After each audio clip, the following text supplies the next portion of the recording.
네, 그러면 이제 원장님과 함께 조울증에 대해서 조금 자세히 알아보는 시간을 가지려고 합니다. 원장님, 그러면 조울증이란 사람들이 생각하는 약간의 이미지는 있는 것 같아요. 네네. 좀 업다운이 심한 네, 그 정도로는 알고 있는데 사실 정확히 아는 사람은 많이 없다고 생각을 하거든요. 네. 네, 조울증이란 좀 정확히 어떤 병인지 좀 설명을 부탁드립니다. 조울증의 정의는 사실 단순한데요. 조울증이라는 말이 조증과 우울증이라는 두 단어가 합쳐진 말이거든요. 네. 그래서 조증과 우울증이 반복되는 병이 조울증이다. 이렇게 알고 계시면 됩니다. 그러면 그냥 제가 궁금한 거 좀 여쭤보고 싶은데 네네. 조증이랑 우울증이 뭐 조증이 더 많이 나타나는 사람도 있고 우울증이 더 많이 나타나는 사람도 있는 건가요? 그러니까 일반적으로 생각하시는 조울증과 정신과 의사들이 생각하는 조울증의 제일 큰 차이는 뭐냐면 네. 하루에도 기분이 여러 번 업앤다운이 있는 그런 분들이 있잖아요. 네. 그런 경우는 전형적인 조울증에 해당하지는 않아요. 저희가 이야기하는 조울증의 조증과 우울증은 어느 정도 시기가 정해져 있습니다. 그래서 어느 기간 동안에 예를 들어 뭐 일주일이면 일주일, 한 달이면 한 달, 네. 그 기간 동안에 이렇게 업된 기분이 유지되고 네. 혹은 다운된 기분이 유지되는 게 이제 조증과 우울증을 말하는 것이거든요. 네. 네. 그리고 방금 말씀하신 것에 대한 답을 드리자면 당연히 환자에 따라서 조증이 많이 나타나는 분도 있고 우울증이 많이 나타나는 분도 있고 그럴 것 같습니다. 근데 조증이 없이 우울증만 있는 경우에는 네. 저희가 조울증이라고 안 하고 우울증이라고 하죠. 네. 예. 그러면 조증만 나타나는 사람도 있나요? 그런 경우도 있는데요. 네. 조증만 나타나는 경우에도 사실 조울증이라고 저희가 진단을 하는데요. 나중에 이제 조증만 나타났던 경우에도 향후에 우울증이 생길 수 있는 여지가 있다. 이 정도로 저희는 이해하고 있습니다. 네. 그렇구나. 그러면 이제 대략적으로는 느낌이 오긴 하지만 자세히는 잘 모르겠어요. 이 조증일 때와 우울증일 때 구체적으로 어떤 좀 사례가 생기는지 좀 궁금합니다. 우선은 좀 더 이해하기 쉬우신 우울증부터 설명드리자면요. 네. 우울증과 우울증은 같은 말이고요. 일반적으로 생각하는 우울증의 증상들을 생각하시면 돼요. 그래서 어떤 사람이 삶에 대한 허무함을 느끼고 입맛도 떨어지고 잠도 잘 못 자게 되고 죽고 싶은 생각도 들고 그러면서 일상생활에 지장이 있고 하던 일을 안 하게 되는 그런 게 전형적인 우울증의 예라고 보면 되고요. 네.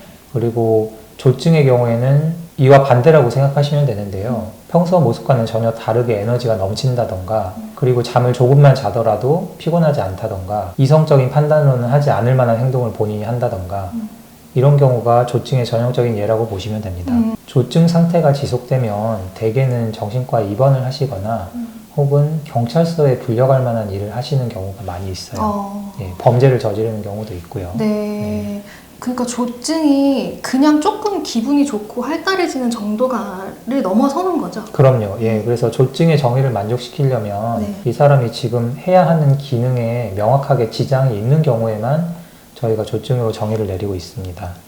그래서 병이 없는 분들도 생활하시다가 어느 날은 이유 없이 기분이 좋고 에너지가 넘치고 이런 날도 있을 수 있잖아요. 네. 근데 그런 날이 있다고 해서 그분이 그때 조증이라고 저희가 부르지는 않는 것이 첫째로는 그 기분이 올라가는 정도가 일상적으로 올라가는 정도는 조증보다는 훨씬 낮은 편이고요. 네. 또 한 가지는 조증의 기준을 만족시키려면 기분이 올라가 있는 기간도 어느 정도 정해져 있기 때문에 네. 하루 이틀만으로는 그걸 만족시키지는 않습니다. 그러면 근데 이 조증일 때 이렇게 저질렀던 사례 같은 게 혹시 있을까요? 환자들의 사례 같은? 제가 예전에 대학병원에서 근무할 때 있었던 환자 중에서 네. 착실하게 직장생활 잘 하시고 계시는 분이었는데요. 네. 어느 날 조증이 생기고 나서 하루에 2~3천만 원을 술값으로 쓰고 스포츠카로 과속 운전을 하다가 걸려서 이제 경찰에 연행되기도 하고 네. 그리고요, 뭐 얌전한 여성분, 뭐 20대 초반의 얌전한 여성분인데 어느 날 길 가는 사람에게 괜히 시비를 걸어서 네. 하루에도 10번 이상의 싸움을 한다던가 예, 그런 경우도 조증에서 생길 수 있는 증상입니다. 그러니까 조증이라는 게 단순히 기분이 좋은 것만 의미하는 건 아니고요. 네. 기분이 좋은 것 이외에 짜증이 많이 나는 조증도 있고요. 그리고 짜증이나 혹은 이유 없이 에너지가 넘쳐서 말이 많아지고 사소한 자극 때문에 크게 반응을 하는 그런 종류의 조증도 있습니다. 네. 그래서 조증이라는 게 꼭 기분이 좋은 것만은 아니다라고 알고 계시면 될 것 같아요. 제가 생각했던 조증보다 훨씬 더 심한 것 같아요. 네. 예, 그래서 저희가 조증이라고 할 정도면 사실 누가 봐도 이상하다고 느낄 정도고요. 네.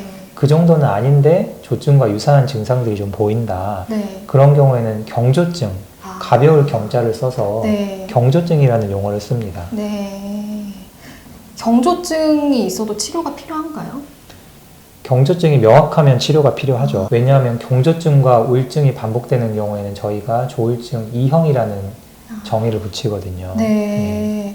안 그래도 아까 선생님께서 1형, 2형 얘기를 잠깐 하셔서 좀 네네. 궁금했거든요. 네. 네, 1형, 2형, 조울증 1형, 2형 어떤 차이가 있는지 좀 궁금합니다. 쉽게 말씀드리면 조울증 1형은 좀 더 강한 형태고 좀 더 일반적인 형태고요. 네. 조울증 2형은 더 약한 형태라고 생각하시면 돼요. 앞서 말씀드린 경조증과 조증의 용어를 빌어서 설명을 드리면 조증과 우울증이 반복되는 경우에 조울증 1형, 경조증과 우울증이 반복되는 경우에 조울증 2형 이렇게 이해하시면 됩니다. 아, 근데 이 조울증이 우울증이랑, 그러니까 우울증 상태에서 병원을 방문하면 네네. 우울증으로 진단 내려질 수도 있을 것 같아요. 네, 맞습니다. 네. 사실 우울증 시기에는 조울증과 우울증을 구별할 수는 없어요.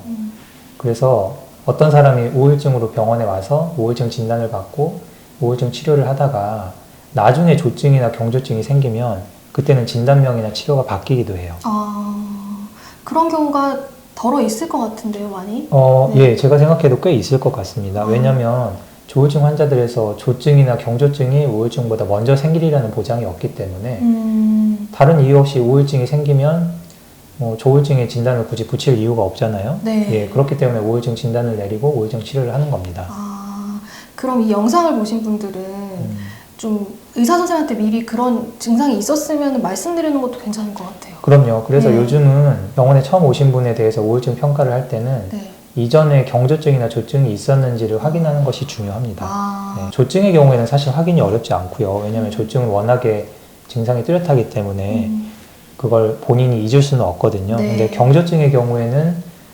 어디까지를 경조증으로 받아들이느냐가 좀 애매한 측면도 있죠. 네. 그리고 사람의 기억이라는 게 5년 전, 10년 전의 일을 아주 정확하게 기억을 못하는 것도 있고요. 네. 근데 경조증이 되게 좀 애매한 부분이 있다고 하셨잖아요. 네네. 근데 그런 면에서 더욱더 조울증을 좀 많이 공부하신 선생님한테 가서 진단을 받는 게 중요할 수도 있다는 생각이 좀 들긴 들거든요. 그럼요. 네. 예, 그리고 조울증 진단은 선생님들마다도 좀 기준이 다른 것 같아요. 왜냐하면 어떤 선생님들은 약간의 클루만 있어도 이건 조울증이다라고 진단을 내리고 적극적인 조울증 치료를 하는 분도 있고요. 어떤 분들은 아주 엄밀하게 따져본 다음에 경조증이 의심되더라도 이게 기준을 만족시키지 않으면 우울증이라고 보고 치료를 하는 분들도 있습니다. 네. 어느 쪽이 더 옳다거나 그르다는 건 아니고요. 네. 그런 스타일 차이가 있고 또 투약에도 약간의 차이가 있기 때문에 그런 것들을 참고하시면 좋을 것 같습니다. 그렇구나. 네. 그럼 선생님, 조울증으로 진단이 내려졌다. 그러면 치료는 좀 어떤 방식으로 진행이 되나요? 조울증의 급성 시기에는요, 제일 중요한 치료는 약물 치료입니다. 급성 조울증 환자에서 상담 치료 같은 경우는 사실 별로 도움이 안 된다고 보셔도 되고요. 근데 급성기라는 게 약물을 적극적으로 조절 잘 하면 빨리 사라질 수 있는 시기잖아요. 네. 그럼 그 급성기가 지나고 난 이후에는 이제 상담이나 질병 교육 같은 다른 요소들도 중요해진다고 보시면 됩니다. 그러면 약물 치료에 대한 환자들의 좀 부담도 있을 것 같은데 네네. 조울증 약물 치료에 약간 알아둬야 될 부작용이라던가 주의사항 같은 게 있나요? 앞서 말씀드렸다시피 조울증 환자에서는 약물을 한 가지만 쓰는 건 아니고요. 다양한 약물을 씁니다. 그래서 제일 대표적으로 사용되는 약물 두 가지가 하나는 조울증에서만 쓴다고 볼 수도 있는 기분 조절제라는 약이 있고요. 네. 그리고 또 한 가지는 조현병 같은 병에서 쓰는 약인데 이제 조울증에서도 아주 많이 쓰이는 항정신병 약물이라는 약이 있습니다. 네. 이 두 가지가 조울증 치료 약물 중에서 가장 중요한 두 가지라고 보시면 되고요. 네. 그리고 비중은 이것보다 떨어지지만 우울증 약이나 그 다음에 불안에 쓰는 항불안제 같은 경우에도 보조적으로 많이 쓰이고 있습니다. 그래서 이렇게 다양한 약을 쓰기 때문에 부작용이 생길 수 있는 것도 다양한데요. 네. 그 중에서 환자분들께서 제일 많이 우려하시는 부작용이 아마 두 가지인 것 같아요. 하나는 졸리는 거고요. 네. 그리고 또 한 가지는 입맛이 좀 좋아지는 거예요. 예, 조울증이 젊었을 때 많이 생기는 병이기 때문에 네. 요즘은 남녀를 불문하고 체중 조절이 매우 중요한 시대잖아요. 네.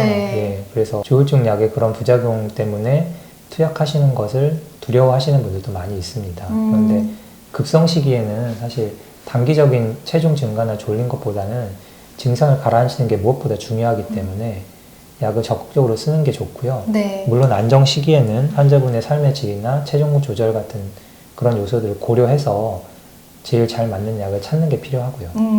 알겠습니다, 원장님. 원장님, 그러면 조울증 환자들한테 권장하시는 생활 습관이 있을까요? 우선 첫째로 중요한 건 앞서 말씀드렸다시피 약물 치료고요.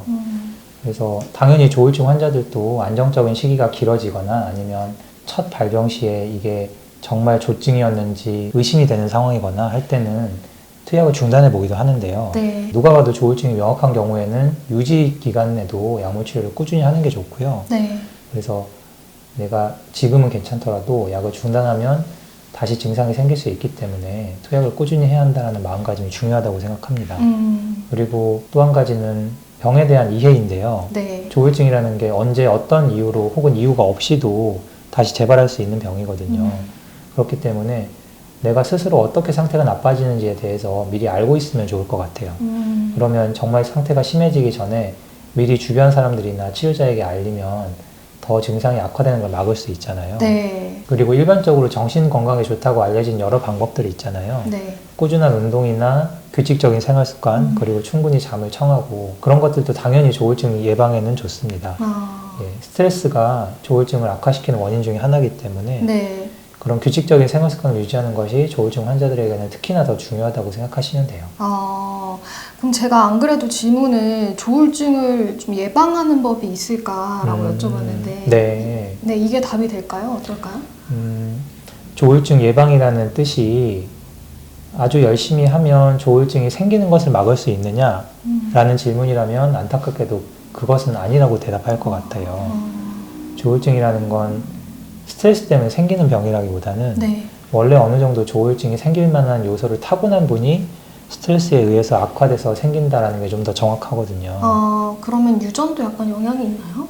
네. 부모님이 있으시면 자녀도 생길 확률이 좀 있나요? 확률이 약간 올라갑니다. 그런데 조울증이 있으신 분들이 자녀를 가지시는 걸 걱정할 정도로 확률이 높지는 않고요. 그리고 앞서 말씀드렸다시피 다른 요소들을 통해서 요즘은 조절할 수 있는 방법이 많기 때문에 네. 저희가 유전병이라고 부를 정도로 유전 성향이 강한 병은 아닙니다. 그래서 병이 생기는 것 자체를 막을 수 있는 방법은 스트레스를 조절하는 것 외에는 제가 생각하기엔 특별히 없을 것 같고요. 네. 한번 조울증이 생겼다가 그 이후에 재발하는 걸 막는 방법은 앞서 말씀드린 것처럼 생활 습관을 유지하고 그리고 증상이 악화되려고 할 때 본인이 그 큐를 빨리 인지하고 관리하려고 노력하면 그런 면에서는 예방책이라고 볼 수 있겠죠. 네. 그렇구나. 네네. 원장님, 그러면 조울증에 대해서는 마지막으로 조울증 환자들한테 좀 조언해 주실 만한 게 있으시다면 부탁드립니다.